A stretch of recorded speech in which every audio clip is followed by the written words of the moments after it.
Welcome back to the channel. In this video, Jordan Peterson and Bishop Barron are dialoguing over Adam and Eve and the fall. Now, Jordan Peterson has an interesting symbolic psychological interpretation of Adam and Eve and the fall, and Bishop Barron has a more historical theological approach. Let's watch what they have to say, and let me know what you think in the comment section below. So that now you become the supreme master of the moral as such. Okay, now what Satan offers Eve, this is so interesting because the serpent is affiliated with Satan, and Satan is the spirit of the intellect that wants to overthrow God. It wants to put itself in the highest place. So it's something like intellectual pretension. And what the serpent offers Eve, he says this directly, is you'll become as gods, knowing good and evil. And the knowing means master of. You can take to yourself the right to be the master of what's good and evil. Okay, now I would say when people do that, they bite off more than they can chew. So now Eve starts to conceptualize herself as the omnipotent feminine that can clutch everything to its breast, right? Including the poisonous snake. It can incorporate any fruit, no matter how bitter and poisonous. That's her presumption. It's a presumption of pride.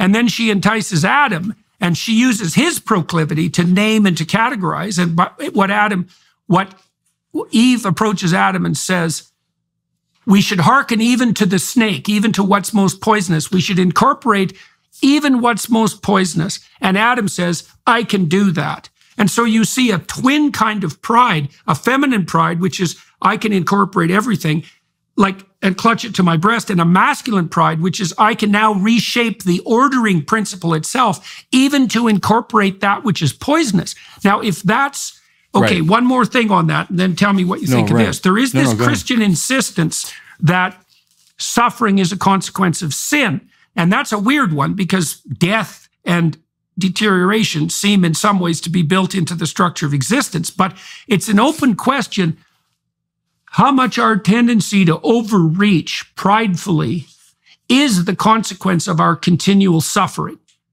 right? Because we certainly know that when we suffer, especially when we suffer unbearably, it's often because we've taken upon ourselves more than we have the right to do. We've exceeded our domain of competence. And I think the fall story is exactly illustrating this modern proclivity that we have now, that Nietzsche put forward as a moral command, that we have to become the source of all value. Now, if it is the case that value itself is encoded in the structure of being, which is certainly the case semantically and seems to be the case in the realm of the imagination, then we literally cannot take to ourselves the right to transvalue and establish all values without ceasing to be human, which is another inference of the story.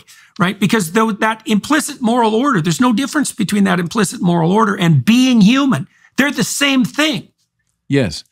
No, we could talk all day about this, of course, but to your very first point, I think it's very important to point out that the great permission precedes the prohibition. So eat of all the trees. See, and the church fathers read that as God's desire that we flourish. There's this view that, Christians are hung up on sin, and especially sexual sin, and God is just, surveying us like Kim Jong-un, and, we live in a totalitarian. Come on. The great truth of that story is the permission as God creates this universe out of sheer gratuitous love and then offers it to us to take advantage of, to pursue, to love, and to enjoy. So the fathers read that as it's science and art and it's politics and it's literature and it's friendship and it's all the good things of life. And God says, yes, enjoy them. In other words, it's a structure of value that's built into the being of the created order. And God says, off you go, enter into it. But you're right. The one thing you can't do is pretend that you're the criterion of value. This is John Paul II reiterated this ancient tradition in his writings. When you become the criterion of good and evil, the garden turns into a desert. You get expelled from the garden because now you don't have the humility to enter into the world of value.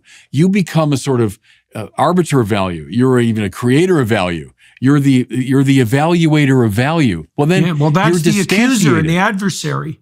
Yes. Well, see, because the minute you stand apart from it in that sort of judgmental way, then you lose contact with it. That's why the garden becomes a desert. God is expelling them not out of, he's in a snit. It's just spiritual physics. It's just the way it has to go. As you say quite rightly, you stop being human when you lose your contact with this objective value system, and you become the criterion of value, because essentially you have made yourself into God. And that's, in the Bible's reading, always the fundamental problem. It just rings the changes on that theme. That's always the fundamental problem, is we turn ourselves into gods. And what God's trying to teach us is how joyful, how wonderful it becomes when you forget that goofy pretension, you surrender in faith. There's that grossly misunderstood word of faith. You surrender in trust. I'd put it that way, in trust to the world of value, at the top of which is the summum bonum, God, the source of all value. And when you surrender to that, it becomes a garden. We're back into the garden, Now, fast forward all the way to Jesus, as God undertakes a rescue operation to get us out of this bad consciousness and to move us toward fulfillment, the fact that Jesus is buried in a garden and then rises from the dead out of a garden is not accidental, So that's the story of the Bible in some ways. Would you people please get over this pretension that you're divine, that you're the center of activity? Because then you will be unhappy, period. It just happens like night follows day. It's also, Bishop, it's also very interesting what people mean implicitly when they say that now they are the source of all value, because that begs a question. I think you mentioned that it was Aquinas who identified wealth, pleasure, power, and honor.